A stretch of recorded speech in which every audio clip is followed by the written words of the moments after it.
not a woman really because we did a test and your testosterone levels are too high to be a female, so you can't compete in that event anymore. How would you feel? Coach Greg in the Olympics has decided to ban 2 females for having too much testosterone. That's right, out of the Olympics competing as females because they produce too much testosterone. They were drug tested and it was determined that their endogenous test production was just too high to be female. Too high. So these females who were born female, assigned female, told they were female, grew up female their whole lives, are now told, guess what? We're not sure if you're female. We don't know, and so we're going to ban you from competing in the 400 meters to 1500 meters events. But we're going to let you run in the 100 or 200 meters or any distance longer than 1500. So they're not totally banned from the Olympics, just banned during certain events because it was determined that in those events, testosterone, it helps. And the other ones, well, it doesn't help. Just think of how moronic that sounds. You can compete in some events with a lot of testosterone, but you can't in other events. And how do you think they decided this? Well, studies. Do you remember Caster Semenya? Well, they didn't want her in the Olympics because she was too fast. She didn't look feminine. So was there a political bias? Well, I'll let you decide. They did studies to see if testosterone helped in athletic performance. And the studies showed that higher testosterone levels were associated with better running performances in the 400 to 800 meter events. These same studies also showed that people who had higher test levels ran slower in the 100 and 200 and 1500. But guess what? They banned her from competing in the 1500. So if you have high testosterone levels, you can't run in the 1500, even though the studies showed that it made you slower. We all know it doesn't make you slower, but the studies showed it. And they arbitrarily said, well, because Caster Semenya is running in the 1500, even though the study showed it made you slower to have high test levels, she's not allowed to do that event. And you know which event it helped the most in? Marathon, long distance. And guess what? You can have high testosterone levels and still run the marathon. So do you know how stupid this is? They arbitrarily decide whatever they want. You can have high testosterone levels, run here, but you can't run here. So does anyone think that these 2 females, 18 years old, should be out of the Olympics? I didn't think so. No one thinks that. It's not like they're cheating. They're not doping. They're not taking anything. It's God-given. They're born with that. But what if I told you this? What if their testosterone production was because of a tumor? That tumor was producing extra testosterone, double, triple, 5 times normal. Would you still think it's fair?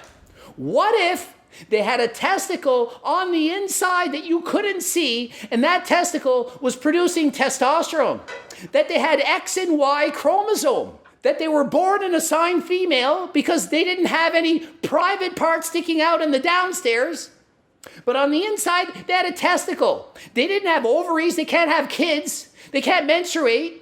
But they have a testicle. You can't see it. And that's producing the same testosterone as that of a male. Would you let them compete as female now?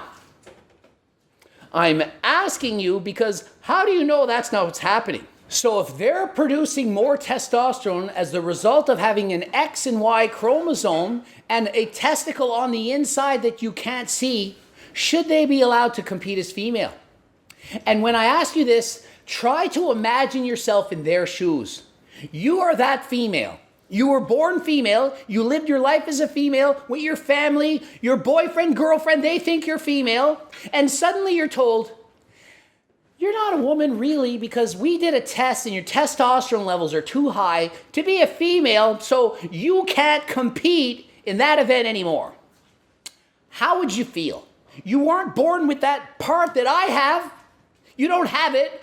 Your boyfriend, girlfriend, they don't care. You feel 100% woman.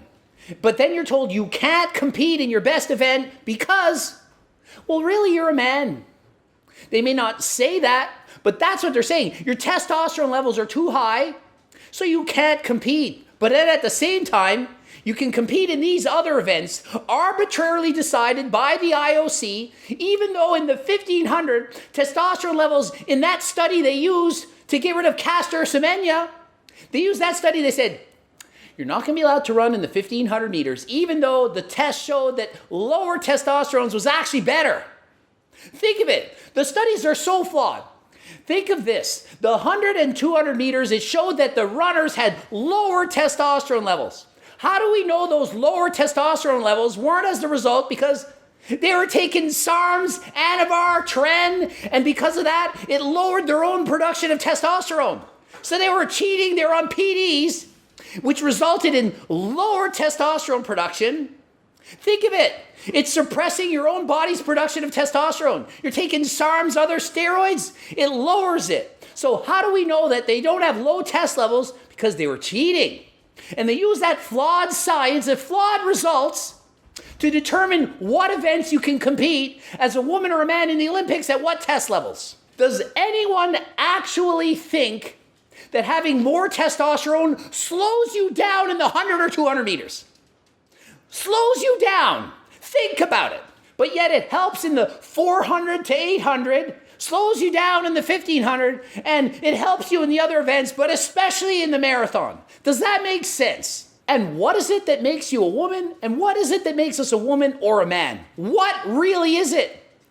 Is it that private part that you have downstairs or lack thereof? Is it a certain level of testosterone?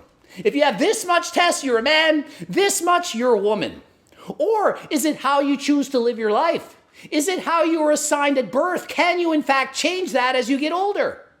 I don't think I'm a man. I feel like I'm a woman. Should I be allowed to compete in the Olympics as a woman? If I decide I'm not a man, I was assigned man at birth, but I'm not a man. What really is it? What defines a man or a woman? I'm asking because I don't know. You know I treat everyone as a circle. We're all circles. Everyone knows that. And what does the Olympics use as their symbol? They have 5 rings. I call those things circles. 5 circles of inclusivity. They want the Olympics to be for everyone. But in this case, it's a catch-22. If you let someone compete with higher test levels, one party of people is going to be mad. But if you don't, another party's going to be mad. You can't please everyone, so what should they do? Well, I would say they should start with using good science, not the flawed science they use for caster semenya. That made no sense. If you're going to base who can compete based on science, you can't go against the science in some events and agree with it in others. And you think it's only testosterone that gives men an advantage over females when competing? No. Think of this. The average man, about 5 inches taller than the average woman.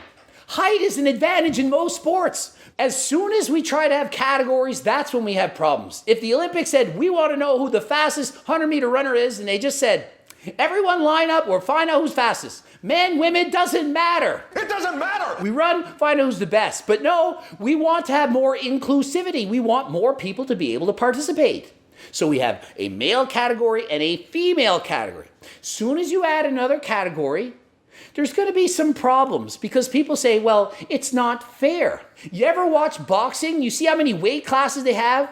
Or rowing? They have lightweight, heavyweight in rowing. Why don't they have lightweight and heavyweight in the 100-meter dash? Why are there not height classes in basketball or volleyball? I'm 5'6". I find it hard to slam dunk.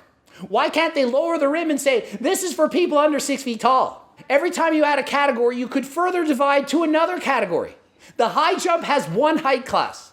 How am I supposed to jump 7 feet tall when I'm 5'6"? I don't see different height classes. That would make it more fair now, wouldn't it? In many sports we compete in, there's masters divisions for age groups. Hey, I'm over 40. It's not fair. I can't compete against the young people. So they had a masters category, 40 up. And I'm like, yeah, that's fair, finally. Then a 70-year-old says, Coach Grant, it's not fair. You're 45. I'm 75. They add a new category, 70 and up. Then a 90-year-old says, that ain't fair. I'm 90. So the only way to really make it fair is to have thousands of categories. But if you do that, watering down the competition to next to nothing. So where do you draw the line? I am not sure. So what's next? Are they going to have a testosterone weight class? Anyone with this level of test You guys run together. Male, female, doesn't matter. You're all going to have the same test level. Would that be fair? No, because it's not just testosterone that makes a man and a woman a woman. So imagine you're one of those two teenage girls, 18 years old, and you are not allowed to compete in the event that you dreamt of competing in. How are you going to feel? But imagine you're the woman who didn't make the Olympic team because they beat you out. They have higher testosterone levels, perhaps from a testicle on the inside you can't see. And you're thinking, they have XY chromosome, I'm XX. I don't believe they're a woman because they have the Y chromosome. Well, does the Y chromosome make them a man? Is it the private downstairs part that you can visually see? Is that what makes you a man? What exactly makes someone a man? So I don't know the answer, but I do know that I wouldn't want to be an 18-year-old woman banned from the Olympics, an event I trained for, just because my testosterone, which was God-given, given to me at birth, I didn't cheat, I didn't take anything.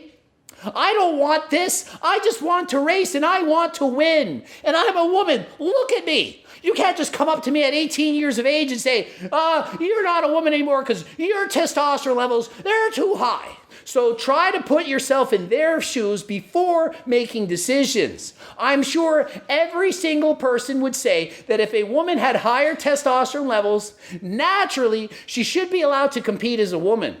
But what if they were born with testicles on the inside and were XY chromosome? Would you say the same thing? I don't have the answer to what's right, but I know that as soon as you have more categories, it's open to interpretation on what's fair and not fair. Ending it here. GregDoucette.com for coaching, Greg Doucette IB Pro. Please watch one of the bloops and be sure to comment. Don't forget to buy my freaking cookbooks or hire me and my team for coaching plans. And until next time, I am out.